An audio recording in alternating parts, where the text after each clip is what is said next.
జై శ్రీరామ్ అండి. మీరందరూ సంతోషంగా ఉండాలి. మేము కూడా చాలా బాగున్నాం.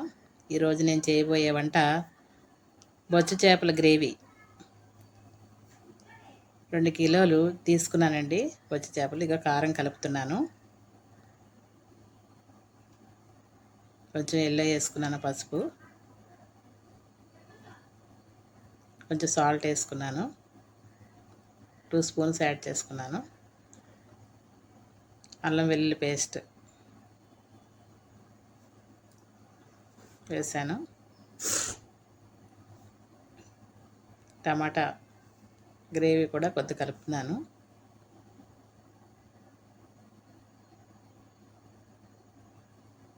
దాన్ని మసాలా పౌడర్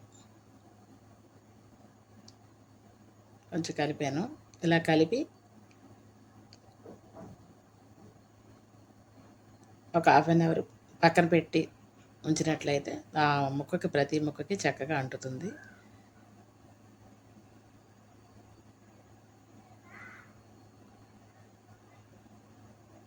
అలా పెట్టుకున్నాను.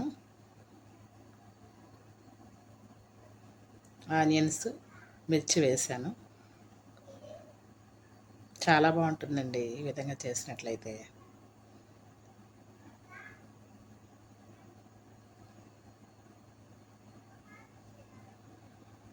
చక్కగా కలుపుకోవాలి. టమాటా జ్యూస్ వేస్తున్నాను.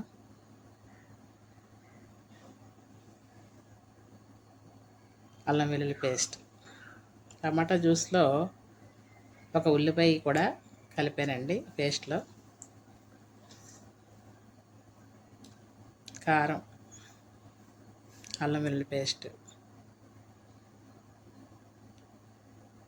మీకు కనిపించాలని ఈ విధంగా చూపిస్తున్నానండి.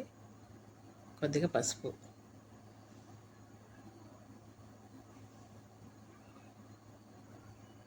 సాల్ట్.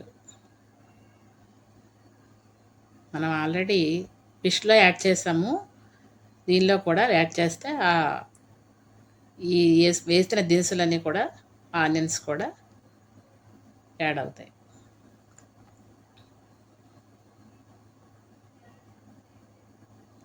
టమాటా జ్యూస్ వేసాను. టమాటా ముక్కలు కూడా కొద్దిగా వేయాలండి. కొత్తిమీర కూడా వేసాను.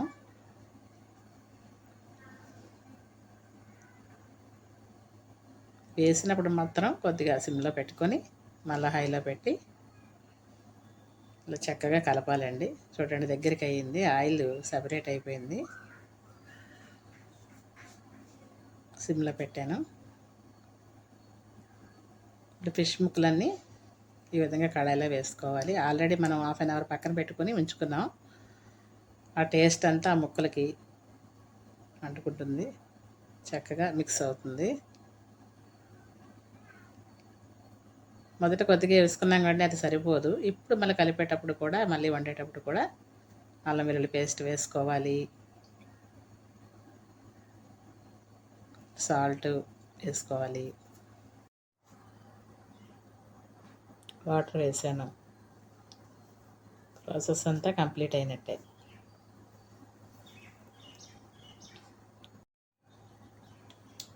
కర్రీ కంప్లీట్ అయింది. గార్నిష్ చేసుకోవడమే.